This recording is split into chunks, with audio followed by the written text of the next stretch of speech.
বিসমিল্লাহির রহমানির রহিম। মৌলিক অধিকার ও মানবিক অধিকারের মধ্যে পার্থক্য নির্ণয় করো। যে সমস্ত মৌলিক অধিকার শুধুমাত্র বাংলাদেশের নাগরিকগণ ভোগ করতে পারে তা আলোচনা করো। কোন কোন মৌলিক অধিকারের ক্ষেত্রে আইনসভা কোনরূপ বিধিনিষেধ আরোপ করতে পারে না? কেন সুপ্রিম কোর্টে মৌলিক অধিকার অভিভাবক বলা হয়? মৌলিক অধিকার ও মানবিক অধিকারের মধ্যে পার্থক্য। সংজ্ঞাগত পার্থক্য। যেসব অধিকার ব্যতীত নাগরিকদের ব্যক্তিত্বের পূর্ণ বিকাশ ও নাগরিকদের জীবনের যথার্থ উপলব্ধি সম্ভব হয় না তাকে মৌলিক অধিকার বলা হয়। এক কথায়, নাগরিকদের ব্যক্তিত্ব বিকাশের জন্য অপরিহার্য সুযোগ সুবিধাগুলোকে মৌলিক অধিকার বলে অভিহিত করা হয়। পক্ষান্তরে কোনো একটি বিশেষ দেশ, জাতি বা রাষ্ট্র নয়, বরং সমগ্র বিশ্বের মানুষের ব্যক্তিত্ব বিকাশের জন্য অপরিহার্য সুযোগ সুবিধাগুলোকে মানবিক অধিকার বলে আখ্যায়িত করা হয়।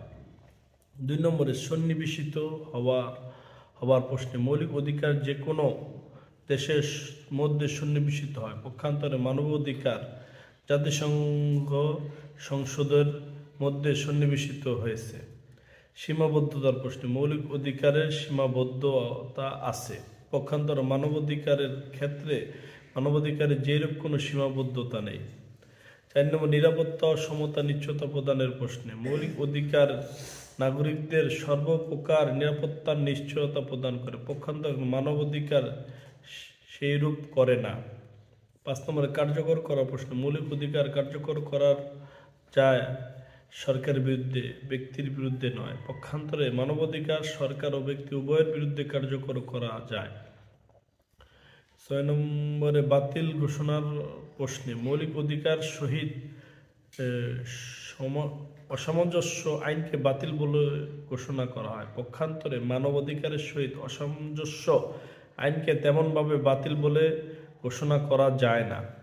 7 নম্বর, ব্যাপকতার প্রশ্ন মানবাধিকার ক্ষেত্রে ব্যাপক অর্থাৎ ইহা একটি ব্যাপক ধারা। পক্ষান্তরে মৌলিক অধিকারের ক্ষেত্রে সংকীর্ণ। মৌলিক অধিকার ও মানবাধিকার একটি অংশ বিশেষ। উৎসগত পার্থক্য।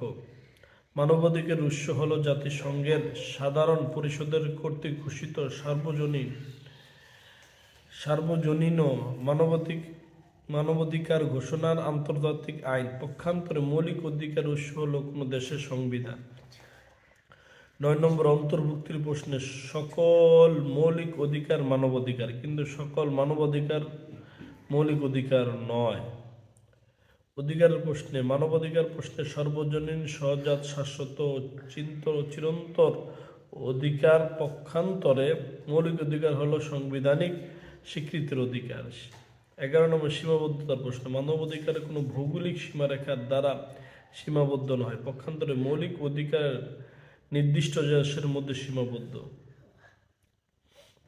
12 নম্বরে, প্রযোজ্য করার প্রশ্নে মানবাধিকার আদালতের মাধ্যমে বলবৎ করা যায় না। পক্ষান্তরে মৌলিক অধিকার আদালতের মাধ্যমে বলবৎ করার প্রশ্নে মানবাধিকার আদালতের মাধ্যমে বলবৎ করা যায় না। পক্ষান্তরে মৌলিক অধিকার আদালতের মাধ্যমে বলবৎযোগ্য।